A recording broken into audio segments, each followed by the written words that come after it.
Already no intro today. I'm 7 minutes late. I admittedly I'm running around like a chicken with its head cut off today. I am running from meeting to meeting. I scheduled this for 7. I knew it wasn't going to be on time. Thanks for bearing with me. Looks like we got a few of you tuning in already. Welcome in. Lucas Wencl, the fantasy football fellas here. We are live. Sponge, what's up, dude? Thanks for tuning in, my man. We are out here. We are nearing the start of the fantasy football season. We got Dino Edits out here too. What's good? Jay Munch. What's popping? I would say brand new whip just hopped in, but that is not the truth. What's popping is quite literally my work life right now. We got NFL prods in. What's going on? Owen, thanks for tuning in. Sea Dog, what up? Just some popcorn ceiling in my apartment. Sied is here. What's good? What's good? Thanks for tuning in, y'all. We are going to go ahead. We are going to crush a draft over on Underdog Fantasy. I will be answering all of your fantasy football questions as well.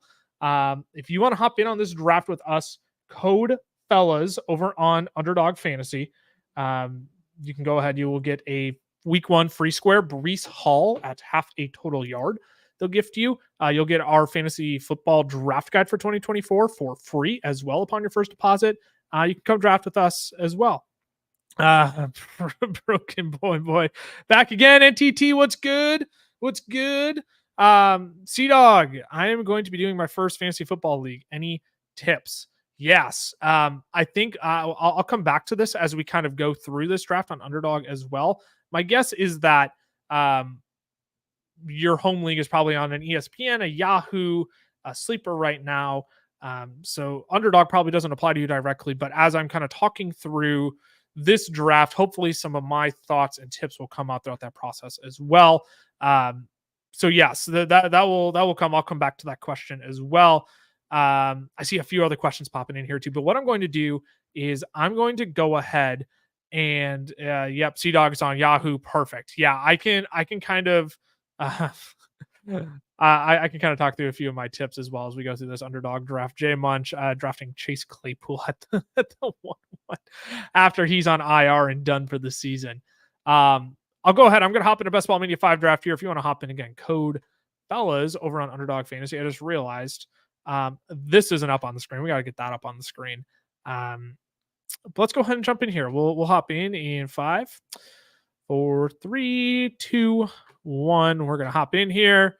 Looks like we're waiting on 7 more. So if you want to join, come over to Underdog, get in a Best Ball Mania 5 contest.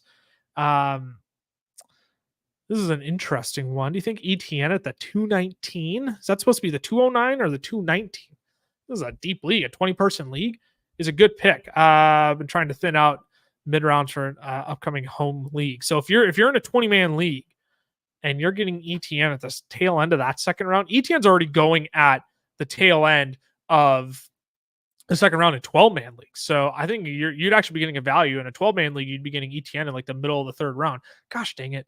We actually get, okay, I hate the 10th pick. The 10th pick is atrocious. It's awful. Don't get the 10th pick. There's your first tip, Sea Dog. Don't get the 10th pick if you can avoid it. Don't get the 10th, 11th, or 12th pick. Those are all disastrous if you ask me. But I think ETN, yes, at the 219 is definitely a good, 19th overall. Yes. So 19th overall would be like 7th pick of the second round. Yeah, I think that's a perfectly fine value. That's where I'm drafting ETN this year. I'm even drafting him a little bit earlier than that. But if you want some consistency there, I would 100% go ahead with ETN 19th overall. That's perfectly fine. Let's see. We got 10 seconds till the draft starts here. This is another one that's interesting. We'll see where CeeDee Lamb goes in this draft specifically as we've officially kicked off here. Am I fine drafting Lamb second overall? He just went 101 here. Even with him not reporting. I'm okay with it. I would prefer Tyreek Hill as Jamar Chase goes second overall here. I would prefer Tyreek Hill just because there's a safety element there with him, but I'm also not taking CeeDee Lamb later. My gosh, Christian McCaffrey. People that scared off by Christian McCaffrey in this lobby. He's gonna go 4th, 5th overall. I wouldn't take CeeDee Lamb later than 3 or 4. Like I wouldn't drop out of wouldn't let him drop out of the top 4 for sure. I wouldn't let him drop out of the top 3 even. I prefer Tyreek Hill, but if you take CeeDee Lamb there, like I'm not going to debate you on it. Like I think it's a perfectly fine pick still, even with the risk. Now, if we get 2 weeks from now and the regular season is a week away and CeeDee Lamb still hasn't reported, then I think we might be in trouble. Then I might be starting to panic a little bit more. But I think you're fine at this point doing it, as we're about to be on the clock here. I'll come back. We got a ton of questions pouring into the chat here, which is phenomenal. We'll get to all of those here in a moment. Holy cow, we're gonna have a lot of great options on the clock as we come up here. Looks like Justin Jefferson, he's probably gonna be autoed here. I'd be surprised if he makes it to the 110 after how decent Sam Darnold actually looked. Yeah, we're gonna get an auto pick here from Fieldman 77. There goes Jefferson. My guess is AJ Brown's going to go here, though. I would gladly take AJ Brown at the 110 if he slides. This is the range where, yep, there goes AJ Brown. I'm going to go ahead and I'm going to take Garrett Wilson, mostly because I hate starting running back. I'm going to avoid starting running back in the late first round if I can, mostly because I like the running backs that wrap back around to me in the second round better. As Marvin Harrison goes, like there's a chance we get a Jahmyr Gibbs slide if Fanstradamus and E Harris 55 both go wide receivers. There's a chance we get a good Jahmyr Gibbs slide, and I'm okay splitting Garrett Wilson, Jahmyr Gibbs. But if Jahmyr Gibbs goes, like I'm okay with any of Drake London, Debo, Jalen Waddle in that range. Has Kyren Williams shot up an ADP yet? He hasn't. He's still like late second round, so he hasn't quite shot up that high yet. As we get an Nico Collins auto draft, fascinating. That's kind of my thought. I would only split the late first round in Underdog.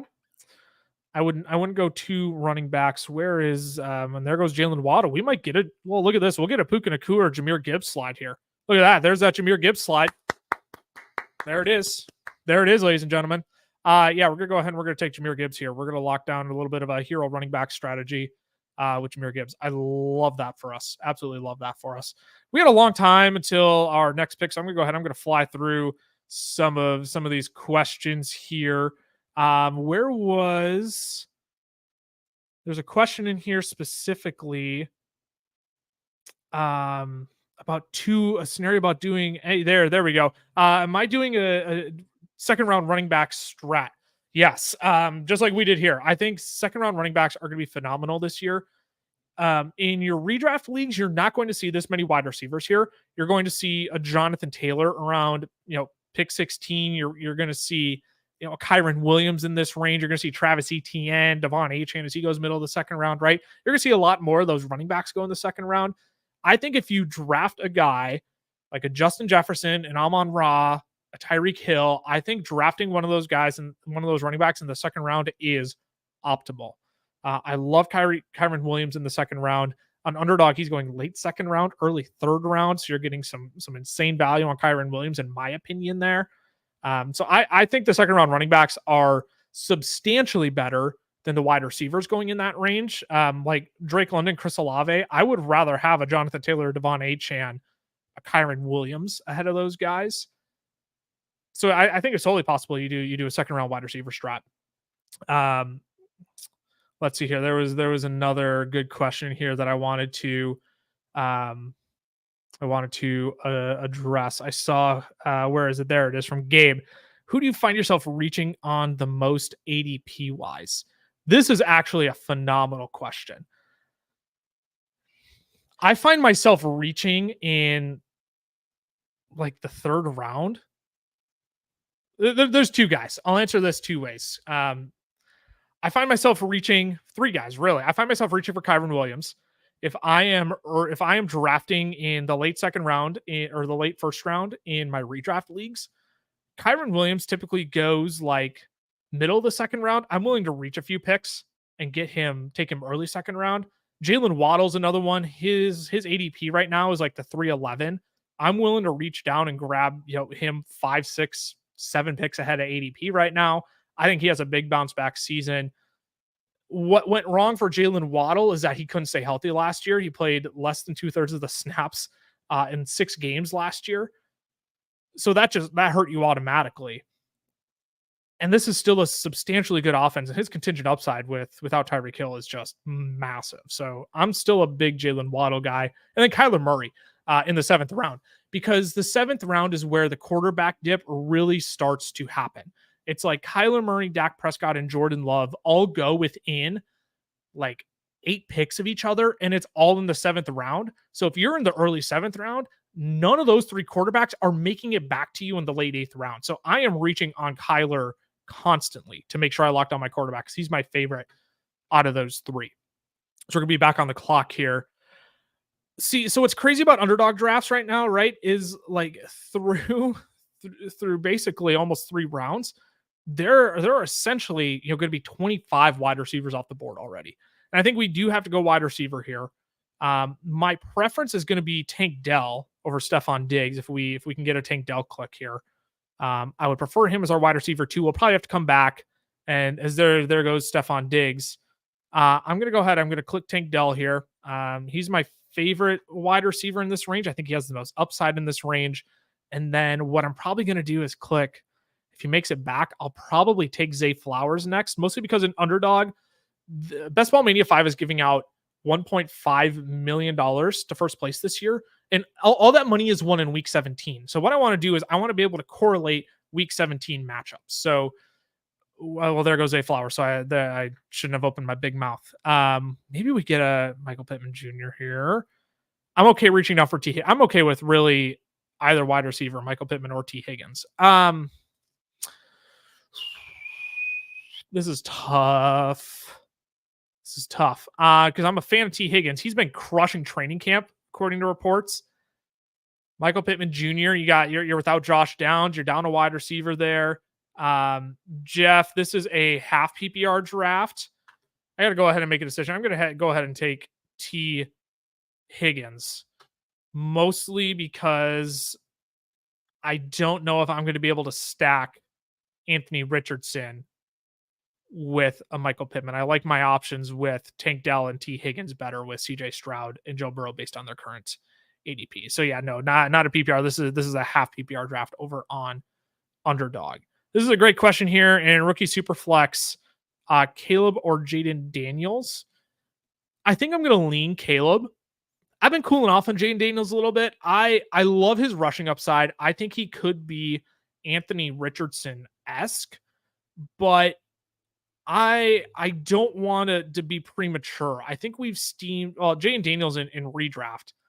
We have his ADP really hasn't changed. In best ball, we have steamed up his ADP quite a bit. Like he is going in the wide in the quarterback 11 range. In a rookie super flex, I think Caleb is probably going to have the more well-rounded, higher longevity career. So I would lean Caleb over Jaden, but I love both. I absolutely love both. This is a good question from Gabe as well. How early are you willing to go for elite tight ends and quarterbacks? Is it solely dependent on your previous picks? Yeah, this is a great one. I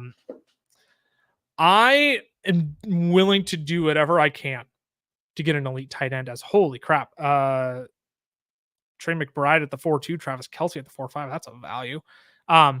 Look, I'm willing to spend 4th round capital to get one of those elite tight ends this year. And my favorite one to draft is whoever is last on the board. I will take Trey McBride in the middle of the 4th round. I am willing to get that advantage. I am very confident in this Arizona Cardinals offense, and I will. I'll get to this question in a moment from Dustin, but I am so willing to draft Trey McBride because I think this Arizona Cardinals offense is actually going to be solid this year. I think they'll be out of enough games where Kyler's going to have to throw the ball around the yard. He's going to be rushing quite a bit. And Trey McBride is still going to be plenty involved. Like, I don't think we can just expect Marvin Harrison Jr. to be an immediate contributor as soon as he steps on the field. So I'm a big fan of grabbing Trey McBride. He's going to be consistent for Kyler Murray. And I think, based on youth, I think he might actually have the most upside out of, him, Mark Andrews, and Dalton Kincaid. Kyler in redraft currently goes round 7, and his ADP is creeping up. You used to be able to get him like tail end of the 7th, early 8th. Kyler's now going like early to mid 7th. So his ADP is rising very quickly. I think now that more people are starting to mock draft and they're seeing where Kyler is actually going and they're recognizing that same upside, they're just starting to steam up his ADP like crazy. So um, he goes round 7, and I think we're going to see it kind of plateau there. It kind of the like late 6th, early 7th, I think is where we're going to finally hit our breaking point. But I absolutely love him at that price tag. I absolutely love him in that range. This is a interesting spot to be in here. I mean, we could reach down a little bit for CJ Stroud to stack with a Tank Dell. I don't really want to force that though. It's Kyler Murray's quarterback 7. Like, I think we can wait and still take a Joe Burrow later. So what I want to do is I want to finish building out some depth here. And I think what I want to do is I'm for sure going to want to go a wide receiver here, which is perfect. I love Calvin Ridley at this price tag, especially with D-Hop, still struggling with the knee injury. We're talking about a 32-year-old wide receiver who, is missing the most important time of training camp. And if Brian Callahan is truly going to sling the rock around the yard, I am all in on Calvin Ridley. So this is great. Big fan of this wide receiver start of Garrett Wilson, Tank Dell, T. Higgins, Calvin Ridley. Anchor it down with a Jahmyr Gibbs. And I think what I want to do next is I might take some Joe Mixon. I'm slightly interested in George Kittle here. I like his upside. If Brandon Ayuk gets traded, I mean, sky's the limit for George Kittle. You're going to see his ADP like skyrocket. He's going to be going much closer to those top 5 tight ends. So I would rather scoop Kittle at tight end 7 right now while I can. And if CMC is still dealing with a calf injury, I'm not super concerned about that. He'll be fine for week 1, but Kittle's another guy that I am super interested in. And if we're talking, elite tight ends, where Gabe's question there? If we're talking elite tight ends, like all Brandon Ayuk has to do is be traded, and all of a sudden, Kittle is in that conversation then of being one of those top 5, top 6 tight ends. So I'd scoop him up at his value all day, every day. And then that way I don't really have to worry about tight end until later. Then I don't have to worry about taking multiple tight ends and trying to piece it together. Especially with going this anchor running back strategy here with Jahmyr Gibbs and having 4 wide receivers already. Just kind of my thought process there. And I think I've talked myself into George Kittle, unless if E. Harris snipes us here, in which case I'm ready to go Joe Mixon. Oh, that was holy smokes. It's a little bit of a reach down the board for Kyler Murray. Yeah, I'm going to go ahead. I'm going to take George Kittle here. Get a little bit of a correlation week 17 with Detroit as well. I love that. We get an option to stack with Brock Purdy. There's a lot that can go right with that pick. So I'm a big fan of George Kittle in the early 6th there. Again, the contingent upside there is astronomical. And in best ball, when the best high scoring players hit your lineup, those are the guys you want in there. Let's see here. We got a few more questions. Yeah, this is a good one here from Churchill 5. Who would you take out of JJ, Jamar Chase, Amon-Ra, St. Brown? And if I take one of them, do you like Gibbs or Wilson? Yeah, I prefer JJ out of this bunch. Jordan Addison just went down today with. I've heard multiple reports, and like I said, I've been on the run all day. I've literally been up since 6 a.m. I've been editing a short that I'm going to post tonight. I did that. I had meetings from 9 to basically 2:30 p.m. I went to the gym at 4, got back, had a meeting afterwards, was late for this, right? Like, I haven't been keeping close tabs, but Jordan Addison went down with an injury today. You're going to miss TJ Hawkinson for some time. And Sam Darnold looked fairly good in preseason. Like, let's just be honest with ourselves. So I'm have full confidence in KOC, and I'm taking JJ ahead of those two. I would prefer to take Jahmyr Gibbs with the Justin Jefferson. If you can somehow pull that off, I don't know what league you're in, but if you can pull off a JJ Gibbs, that's an absolute dream. Excuse me. This is an interesting one here. 10-team PPR is CMC, Adams, Josh Allen. Good. Yeah, I'm perfectly fine with that start. I might prefer to go 2 wide receivers instead of taking a Josh Allen there. And taking, like an Anthony Richardson later. Again, as much as I love Kyler Murray, I'm just telling everybody to draft Kyler Murray this year, but I understand not not everybody wants to draft Kyler Murray. Um, I'm personally okay with that. Again, I'm more subject to stack 2 wide receivers at the start with CMC just to make sure I lock down that position. But you also literally can't go wrong with taking Josh Allen. Like, I'm never going to tell you that's a bad pick. So I'm okay with that. I personally prefer Adams and another wide receiver, but you could totally do Josh Allen and be perfectly okay as well. From Nathan here, do you think I'm overpaying by giving up Debo, Brandon Ayuk, and Derwin James for Tyreek Hill? Yes and no. I understand why somebody would want Debo and Ayuk for Tyreek Hill. Plus, if you're in a IDP league, you're throwing in a Derwin James as well. I would rather do Debo and a lesser player than Brandon Ayuk to go get Tyreek Hill if you're throwing in Derwin James with that. That's just me. I would see if you could throw in a lesser wide receiver than Brandon Ayuk. It'll probably take Debo to get Tyreek Hill, but if you're also throwing in that defensive player, I would rather give up a lesser player than Ayuk. All right, so we're about to be on the clock here. CJ Stroud is still on the board. 12 picks past ADP at this point. I'm a big fan of taking him here if we want to stack him up with a Tank Dell. I'm very okay with that. As David Montgomery goes off the board, and there goes CJ Stroud. So we will not be taking CJ Stroud here. With 4 wide receivers, I think we're going to go running back here. My exposure to Aaron Jones is pretty low. I prefer Jaylen Warren. For exposure's sake, in Underdog, I am going to take Aaron Jones here, even though I'm not the biggest Aaron Jones advocate in the world. But if you're going to be missing Jordan Addison now, along with TJ Hawkinson, that's all the more receiving opportunity for Aaron Jones. So I'm going to go ahead and lock that in. What we'll probably do with our next pick is we will probably reach down and grab Joe Burrow as our quarterback. Mostly because we really can't wait much longer with, getting sniped on CJ Stroud. Does he have any Texans? Oh no, he has Stephon Diggs. Yeah, so that made a lot of sense there, especially when Stroud was 12 picks, a full round past ADP at that point. So we're probably gonna go ahead and take Joe Burrow next. I'll go ahead and I'll toss him in the queue here, mostly because I'm not tempted to reach down on a Zamir White, on a Raheem Mostert. Not a huge fan of any of these wide receivers here as well to add to our wide receiver room. So we'll go ahead and we'll click Joe Burrow. We'll lock in our quarterback here. And I feel good about that. Stack him with T. Higgins. Pick up some Denver players later if we want to add a little bit of a late season correlation there. So I'm good with that. We'll get back to a few questions here. And again, I'm talking a lot of best ball strategy right now because I'm doing a draft on Underdog. Not all of this will apply to your home leagues, because a lot of your home leagues, again, are going to be on Yahoo, they're going to be on ESPN, they're going to be on NFL, CBS, whatever it may be. Just recognizing that and naming that for you all now. So I'm like chatting best ball strategy, but then I'm also coming back to all your questions as well. Just because I think there is some value in doing Underdog drafts, just to kind of understand where people who are investing real money into these contests are drafting players, but we also recognize the ADP isn't perfectly transferable.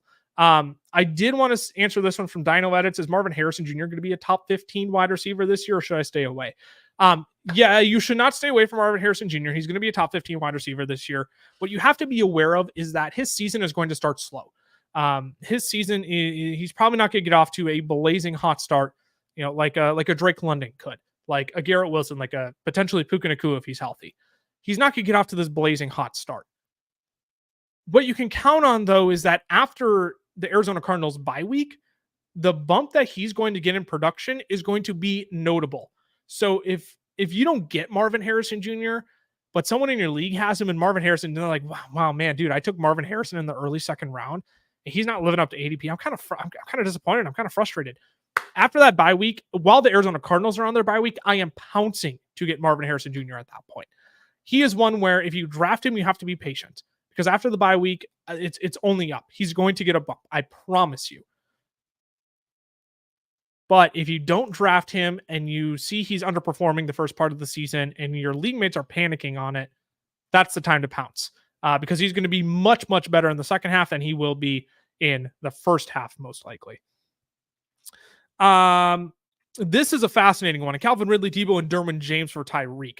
This one I'm more okay with because as much as I think Calvin Ridley has a good amount of upside this year in Brian Callahan's offense with Will Levis slinging the thing around the yard, Calvin Ridley could also just have the floor fall out from underneath him like last year.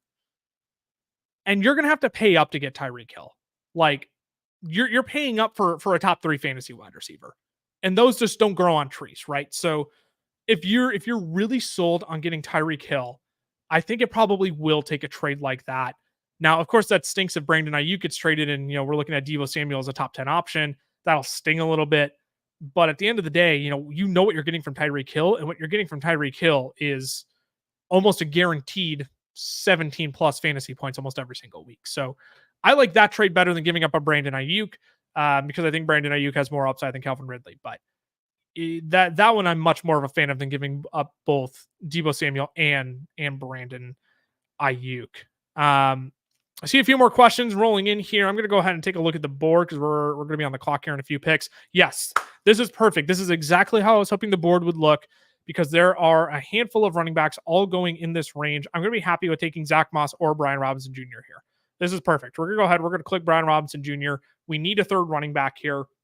We already have our tight end. We already have 2 running backs.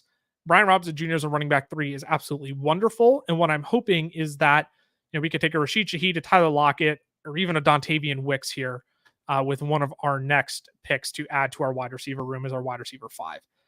This is turning out to be a wonderful draft. This board is actually falling to us very nicely with the 10th pick here, which, again, I typically dread drafting from the 10th pick. But with how this board is falling, I am very, very pleased with how this is shaking out. And frankly, you know what? I'm gonna queue up Dontavian Wicks. Where did Romeo Doubs go? Is Romeo Doubs further down the board? Or am I crazy? Dobbs was taken 100th overall. So I scrolled right past him then. It was ADP. He was taken by E-Lock a while ago then. Where did he go? Oh, he went, holy crap. He went 2 full rounds ahead of ADP. Holy smokes. Okay. All right. I'd like you do you, call your shot, I guess, but like, holy smokes. It's a bit of a reach there. I want the week 17 correlation with, look at that, and falls to us anyways. He's kind of the last wide receiver I like in this range, regardless. So I'm good with Dontavian Wicks click there in the 10th round. Purely an upside click, but correlate that with Minnesota in week 17 as well. So we got a lot of late season correlation here that could pan out for us in this contest. Here we go. This is great. Are there guys that usually go undrafted that you're willing to take shots on? So this is wonderful. And I'm about to throw out a bunch of disgusting names because typically in your home leagues, you're looking at like 12, 13, 14, sometimes 15 round drafts. And a lot of these guys that are going undrafted, I think just have like a ton of potential upside this year. So starting with like a tight end, Kobe Parkinson of the Rams. I absolutely love him this year. I think this Rams offense is going to be a top 5 unit in the league this year with Matthew Stafford at the helm. If they get Puka Nacua back healthy, Cooper Kupp is back full strength. Demarcus Robinson is another player I really like as well who goes undrafted. I would absolutely be taking shots on him if you got like a 15 round draft and you're like, I don't know, I just need another wide receiver with upside. Demarcus Robinson is a guy who's going to be on the field in 3 wide receiver sets for the Rams. He earned that role last year. So Kobe Parkinson and Demarcus Robinson are 2 on the Rams that I really like. If you're looking at like a 12 round league, a guy like Ty Chandler is a guy I'm looking at as well. Aaron Jones doesn't exactly have the cleanest record of staying healthy for an entire season. So I am all for Ty Chandler as well. I think Ty Chandler is going to get, probably 3-4 starts throughout the year, and you're going to be considering him a top 20 running back as well. And, they're talking about giving Aaron Jones 15 to 18 touches per game. Dan Graziano of ESPN also said, they're looking to probably give it, 15 to 18 touches per game to Aaron Jones, which also frees up anywhere from 5 to 8 touches for Ty Chandler then. More than 5 to 8, probably closer to 8 to 10 touches for Ty Chandler every single week. So Ty Chandler's another guy I really like to take shots on as well in the later rounds.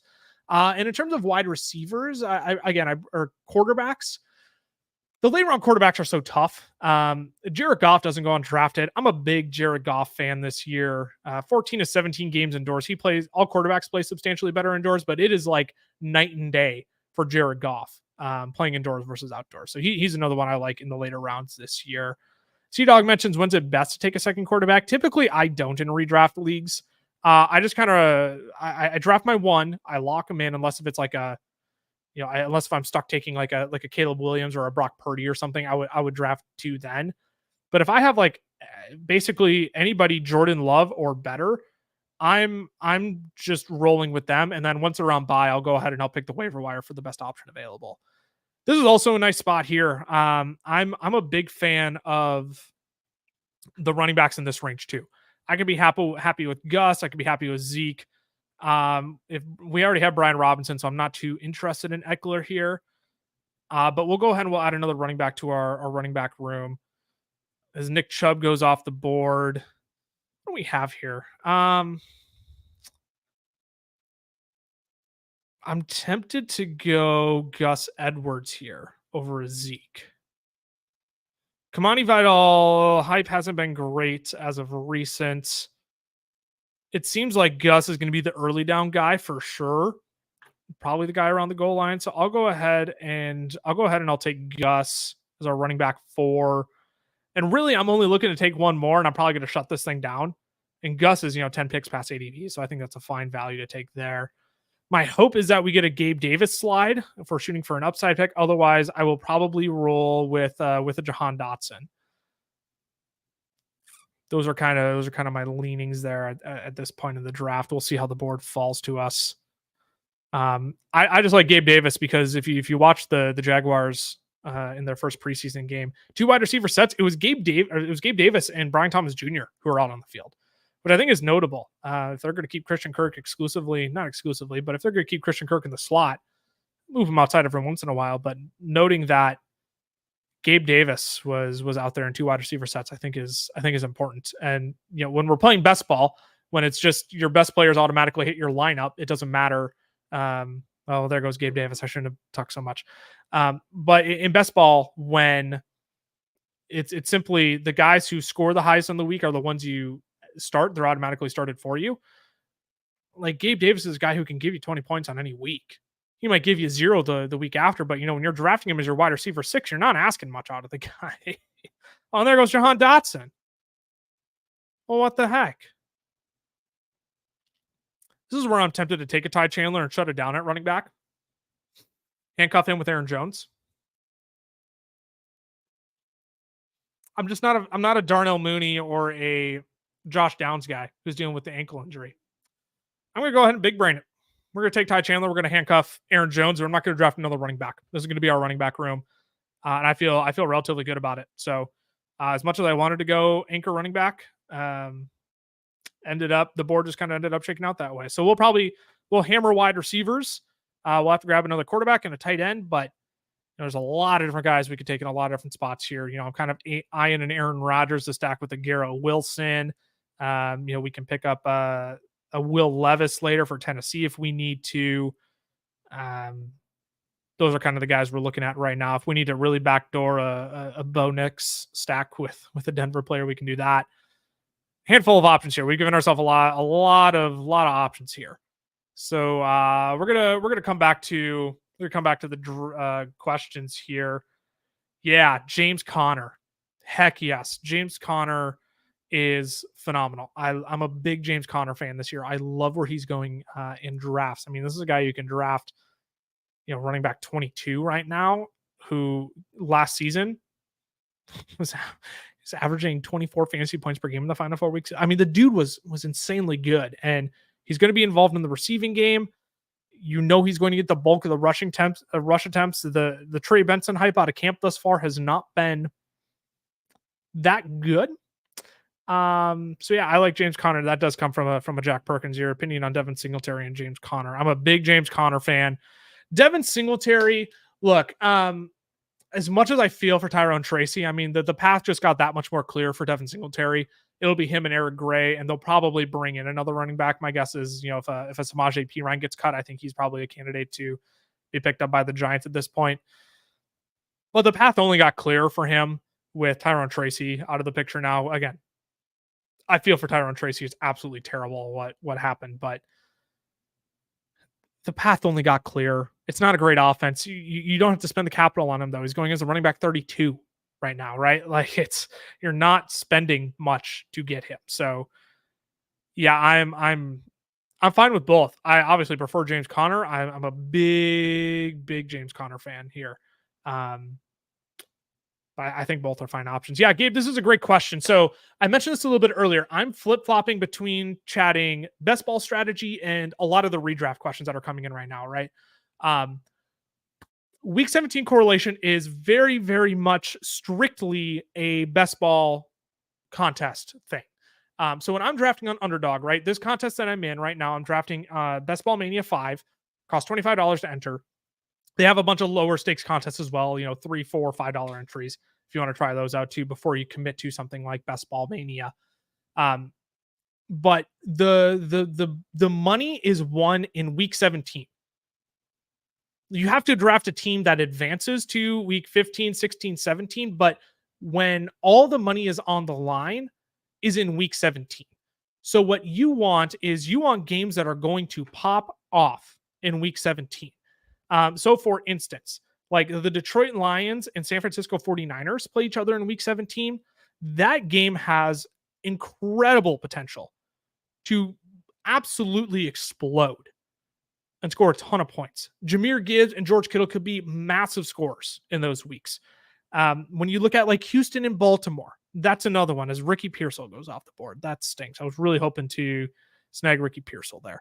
We're going to go ahead. We'll take the value on Josh Downs. He's about a full round after ADP. Once he's back from an ankle injury, he's going to be a stable and reliable piece there. I know it was a high ankle sprain, not great, but again, with the value we can get him at there, I will take him there and what I think will be a good Colts offense this year. But all the money is won in week 17. So you want correlations, you want stacks, you want game stacks with players who could potentially go off in those matchups, right? So again, Minnesota and Green Bay playing week 17. I think that could be a potentially high scoring game.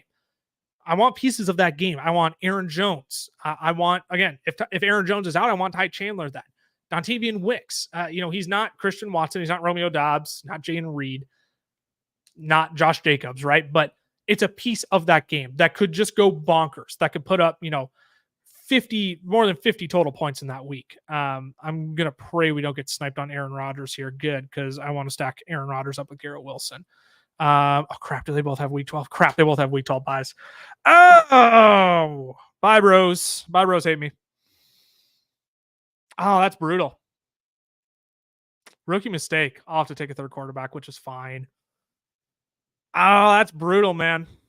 I was really excited to get that Garrett Wilson, Aaron Rodgers stack.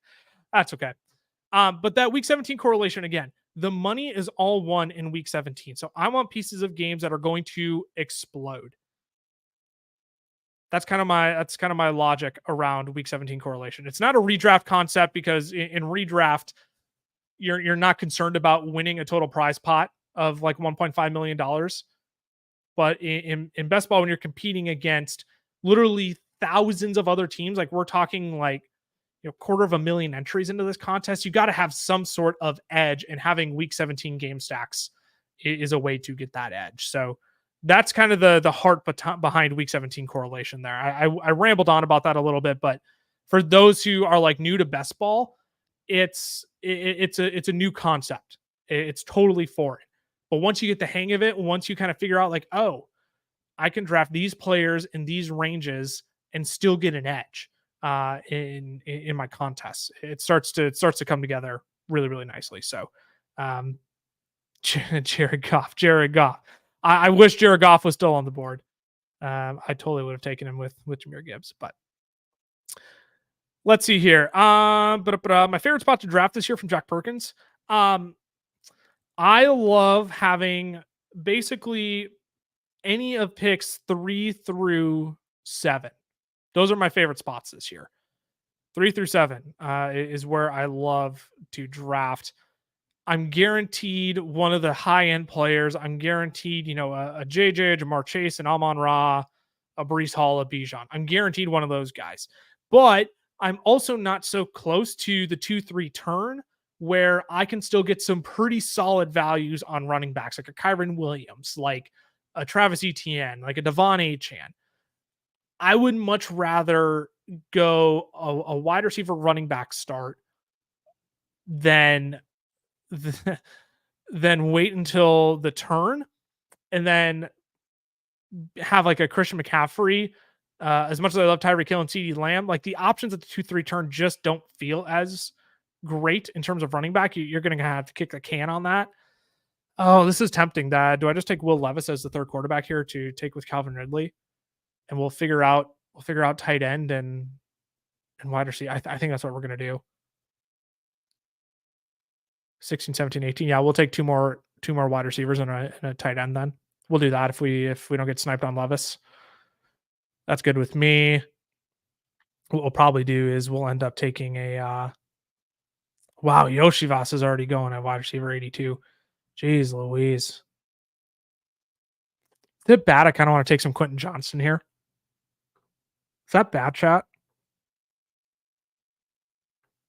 I kind of want to take some Quentin Johnston. I mean, reports out of camp have been great. Don't get me wrong. But man, when you're drafting Yoshivas ahead of Quentin Johnston, I'm sorry. Look at the guys in this range. Like none of these guys. Go ahead. I'll take some Quentin Johnston. I haven't clicked his name like at all this offseason, so that might be my first Quentin Johnston share actually. Go ahead. We'll put the board back on here for the final few rounds. But yeah, I prefer drafting, anywhere between picks 3 and 7 where I can start wide receiver, running back. That's kind of my preference. That's my preference this year. My favorite wide receiver from Green Bay is Christian Watson. Where is the other one? Gabe here asked about Christian Watson as well. Do I think he could be a more consistent wide receiver? Yeah, I'm putting some weight behind it. I'm not all in on saying it's 100% resolved. I have 100% confidence in Christian Watson. But we have to remind ourselves last year we were drafting this guy as the wide receiver 26. And now the only reason why we're drafting him as the wide receiver 46 is because of his injury history. And now he's figuring it out. Like if he didn't have this hamstring injury, but Jayden Reed was still good last year, we would be drafting Christian Watson where Jayden Reed is, and we'd be drafting Jayden Reed where Christian Watson is. That's kind of all there is to it. So I'm a big fan of Christian Watson. I think he's the better player than Jayden Reed. I think he has more upside than Jayden Reed. He's on the field more than Jayden Reed when they share the field. He scores more touchdowns than Jayden Reed. Like, as much as I like Jayden Reed, I think he's a nice little player. Christian Watson is just going to be the more effective fantasy wide receiver when we're looking for fantasy points. And when Romeo Doubs, Jayden Reed, Dontavian Wicks, when all those guys are out on the field, Jayden Reed's the third guy. He's the one who's coming off the field most. Because when they're running 2 wide receiver sets, it's Romeo Doubs and Christian Watson out there. So, yeah, for me, I'm putting some weight into that injury resolution for Christian Watson. Every reputable sports medicine analyst that I follow has said typically you don't want the muscle mass difference to be more than 10%. And Christian Watson was all the way up at 20%. He's cut that down to below 10% now. So I'm willing to put some weight behind it. And for the value that I can get him at wide receiver 46, I'm like 100%.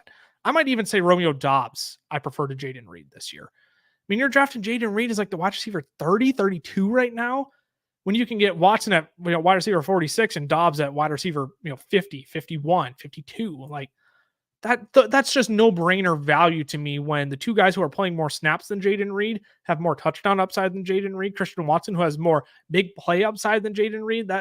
It's just a no brainer for me that I'd just rather take a shot on one of those two than take what is supposed to be a safety valve, quote unquote, in Jaden Reed, and scored significantly less fantasy points when all three were on the field. How do I feel about Zamir White? I was originally in. I think it's super easy to look at his 4-game sample at the end of the season, where he's getting 20 rush attempts a game, and say, well, look, Alexander Madison and Dylan Laube are there. It's going to be great. I just don't think this Raiders offense is going to be that good. And frankly, I think this is going to be more of a rotating backfield than we may want. I think we might see Alexander Madison filter in more. Holy crap. I am sorry. Jalen Hyatt and Jordan Whittington are now going 17th round. Just because of camp buzz? This is a crazy time of the year, y'all, where you can take advantage of people just taking shots on these guys. No, you're 17th, 18th round pick. Like, I'm not going to overreact. Like, get your guys, right? Go ahead and just draft the guys that you want. But man, just camp buzz does crazy things to a person. But yeah, my preference is Christian Watson out of that wide receiver room, and Zamir White. I'm cooling off on him. I think it's just going to be a rotating backfield more than we're going to want to admit. I'm doing it. We need wide receivers.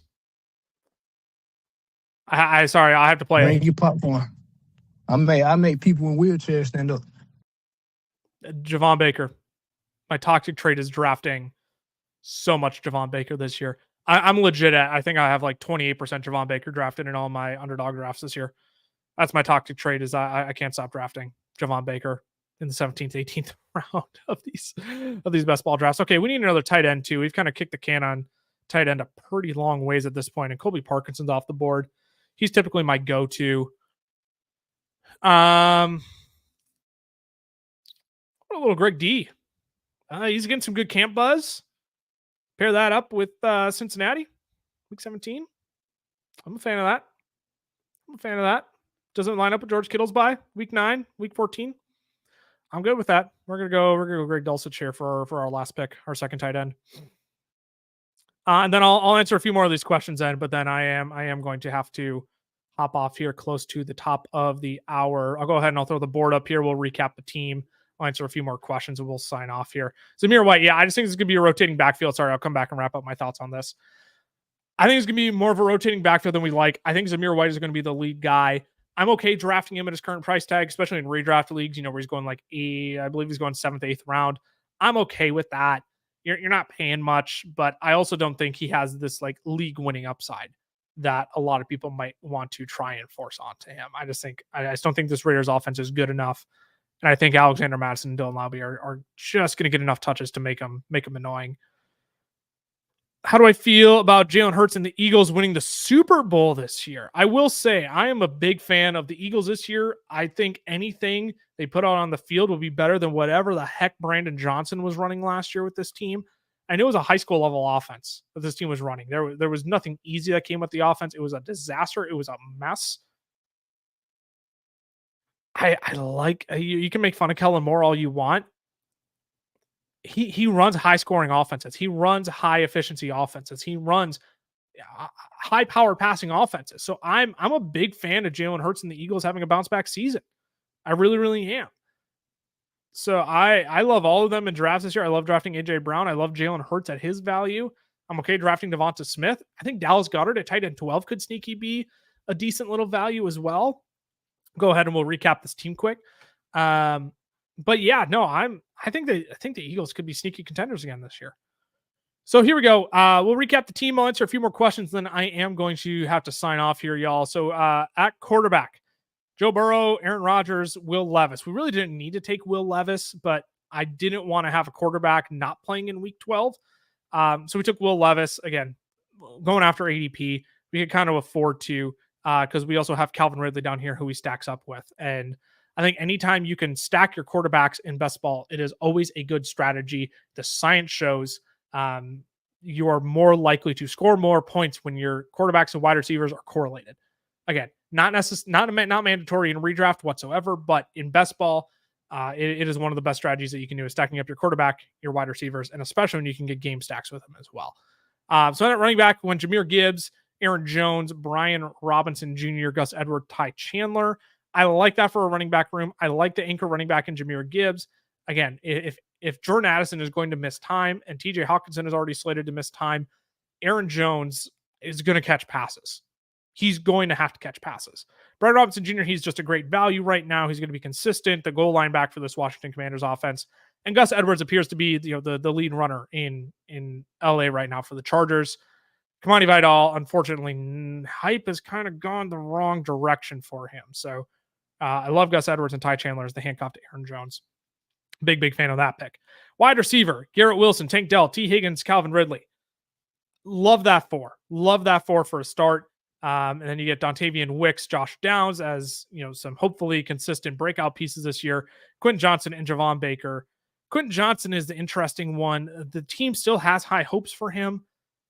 Camp reports are just all over the place. And Javon Baker has been showing out in Patriots camp. I think he's going to be like sneaky undervalued this year. I'm not saying you should go out and draft him in your home leagues, but if your home league is in a 16 round draft and you're just looking for another wide receiver with upside, like Javon Baker could be your guy. Like let's attack the ambiguity of the Patriots wide receiver room and take a shot on a Javon Baker if Jalen Polk is already off the board.